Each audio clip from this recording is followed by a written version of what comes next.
Coming up on Mountain News at 5:30, one Eastern Kentucky Fire Department gets a third station with some help from high school students. And we will have the latest on New York Congressman George Santos as he makes his first appearance in court after being indicted. And awesome weather continues across the mountains this evening, but some changes are on the way. All those details coming up as Mountain News at 5:30 starts now. Dedicated to Southern and Eastern Kentucky, this is WYMT Mountain News at 5:30. Good evening, I'm Steve Hensley. And I'm Olivia Calfee. One fire department in Floyd County now has a third station with some help from high school students. WYMT's RJ Johnson has more on how they were recognized. For 3 months, approximately 60 high school students from Floyd County have worked together to put in thousands of feet in conduit, electricity, and heating, ventilation, and air conditioning systems at the Left Beaver Volunteer Fire Department. Assistant Chief Ben Mead says the group did a great job on the project. The quality of work that these students and the instructors have put in here is top notch. It looks like it's been professionally done. Mead says they really needed a new fire station to better service a part of Floyd County that does not have one nearby. Floyd County Schools Superintendent Anna Shepard says this is a way to get students to gain hands-on experience while also allowing for the county to save money. And the work that they've done here, the students in both electrical and HVAC, to wire this facility and do all of the HVAC for them, has saved them $40,000 to $50,000. Which is one of the main reasons why the students got involved with the project.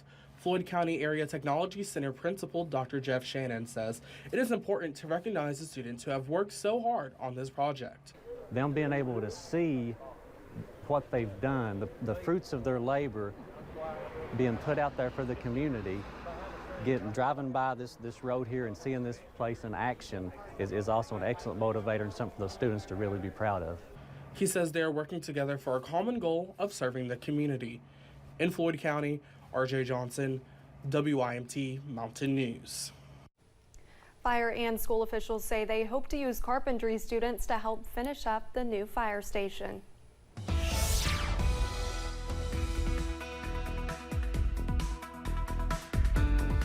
Well, the weather is fantastic across the mountains for your Wednesday. Here's a live look right now from Hazard. As you can see, plenty of sunshine and blue sky back in the distance. That current temperature also mild at 79 degrees right now here in Perry County. Most of us in the upper 70s, even some lower 80s at this hour. 82 for Harlan, 81 for Middlesboro and Manchester, 77 for Jackson, and 76 over in Pikeville at this hour. The good news, up on radar, a clean sweep, and that will continue as we go into tonight as well. All thanks to high pressure off to the north, and that will keep us dry tonight. But we are tracking some changes as we go into your Thursday. But tonight, though, if you have any plans for dinner, we stay dry under that sunny sky. Temperatures falling from the middle to lower 70s later on tonight. But like I said, more rain chances are possible by Thursday, also into the weekend. All those details coming up in just a few minutes. All right, thank you, Cameron.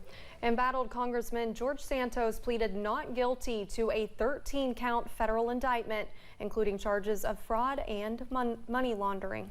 The freshman Republican from New York has been at the center of several investigations after revelations he fabricated his life story and credentials leading up to his election. CBS's Nicole D'Antonio has reaction from Capitol Hill. Congressman George Santos was arraigned in federal court Wednesday on charges of wire fraud, money laundering, theft of public funds, and making false statements to Congress. Now I'm going to have to go and fight to defend myself. The reality is it's a witch hunt, because it makes no sense that in 4 months, 5 months, I'm indicted. Federal prosecutors say he embezzled contributions that were supposed to go to his congressional campaign and used them for his own personal benefit. The very first class I ever taught was campaign finance law, and I would never have written an exam like this because it's just too obvious. People tend to be sneakier and better at it than this. Santos is also accused of collecting unemployment benefits while he had a job and lying to Congress about his finances. The level of fraud, the level of extremism, the continued lies throughout all of this, these are things that we've known The freshman Republican from New York fell under intense scrutiny shortly after winning his seat, when lies he told about his background began unraveling. Many fellow New York Republicans have called on Santos to resign, but with a slim majority in the House, GOP leadership is taking a wait-and-see approach. Obviously, he's going to have to face the charges that he has. Again, he's got a presumption of innocence, but that court process is going to play itself out. But he's already been removed from all of his committees. Santos has repeatedly resisted calls to resign and recently announced he was running for re-election. Nicole D'Antonio, CBS News, Capitol Hill. If convicted of the charges, Santos faces up to 20 years in prison. Former NFL player Henry Ruggs III pleaded guilty to a deadly drunk driving crash. In 2021, a police report says Ruggs was driving under the influence, going 127 miles an hour when his car collided with another, causing it to catch fire. 23-year-old Tina Tentor and her dog were killed. A judge accepted Ruggs' guilty plea, which means he faces a 10-year prison sentence. Tentor's family released a statement saying, in part, no sentence will ever bring Tina and Max back, but we hope that everyone learns from this preventable incident so that no other families suffer like we do. Sentencing is now scheduled for August 9th.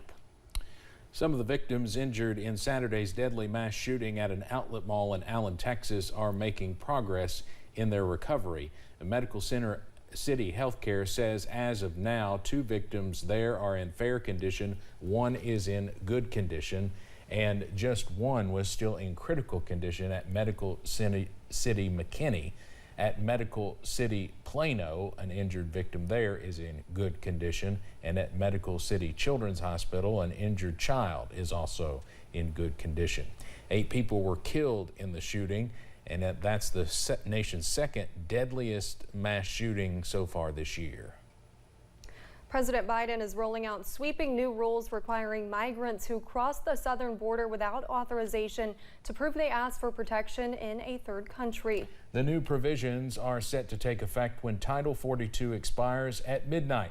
That's the public health law that had limited migration because of the pandemic. CBS's Nicole Skanga reports from Brownsville, Texas.